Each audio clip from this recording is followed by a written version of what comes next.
I'm Dustin Norris, curator at the Anderson County Museum, and I'm going to tell you some of the history behind the Sally Abney Rose House.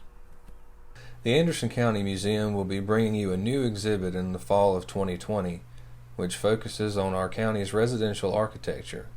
We will be using particular homes to discuss the regional, national, and international influences which helped create the aesthetic of Anderson.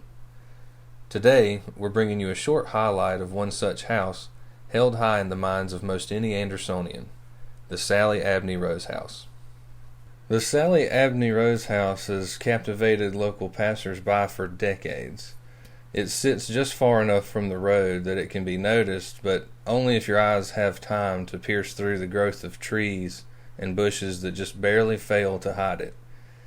Many Anderson locals remember the house in its heyday as a host site for extravagant parties and gatherings of the county's well-to-do. But today, the future of the home is unknown as the structure, part Southern antebellum and part early 20th century neoclassical, suffers from years of neglect. The house bears the name of Sally Abney Rose, the daughter of the founder of Abney Mills, John Pope Abney. The Abney family emerged as titans of the textile industry in the 1920s. John founded Greenwood's Grindle Plant Company in 1919, and soon his empire expanded to 14 separate plants plus a bleachery, and that's just in this vicinity. At one time, Abney owned Anderson, Ladd-Lassie, Southside, Toxaway, and Riverside mills, while totaling over 2,500 employees in the county. In spite of its antiquated style, the Sally Rose House was not built until 1948, making its design and architectural features atypical of its time, to say the least. Walter Guest of Anderson constructed the home, while Willis Irvin of Washington, Georgia, served as the architect. He was known regionally for his lavish take on low-country homes, which he called characteristic of the Old South. The great porticos and classical elements featured in his work, the Sally Rose House included, were based in a blend of the romance and the reality of antebellum architecture. The home was befitting in many ways of its namesake. Sally loved gardening and arranging flowers at the property. She kept a greenhouse and saw that the extensive grounds were always well manicured. She also loved collecting, with main areas of interest being furniture, art, glass, and ceramics, which she enjoyed working with. The property as a whole was created for entertaining, and regular parties and gatherings occurred, where guests enjoyed the grounds, the large swimming pool, and tours of the home and Rose's collections.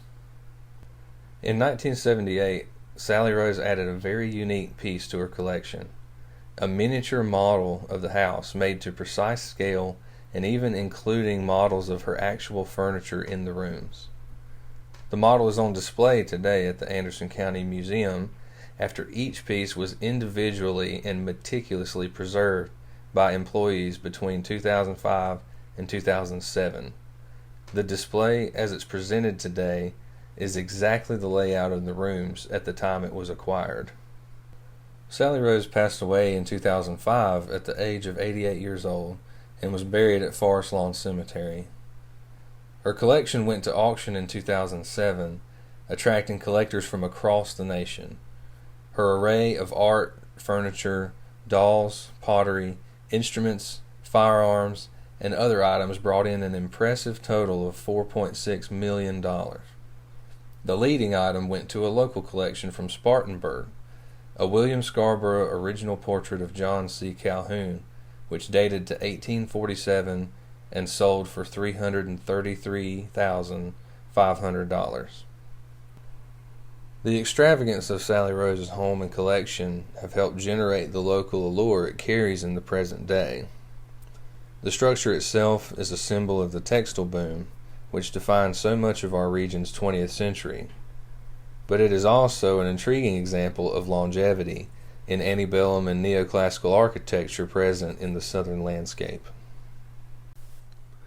Thank you so much for listening in on this presentation about the Sally Rose House. Stay tuned for more content coming to you from the Anderson County Museum, and keep an eye on our social media pages and our website. Thank you.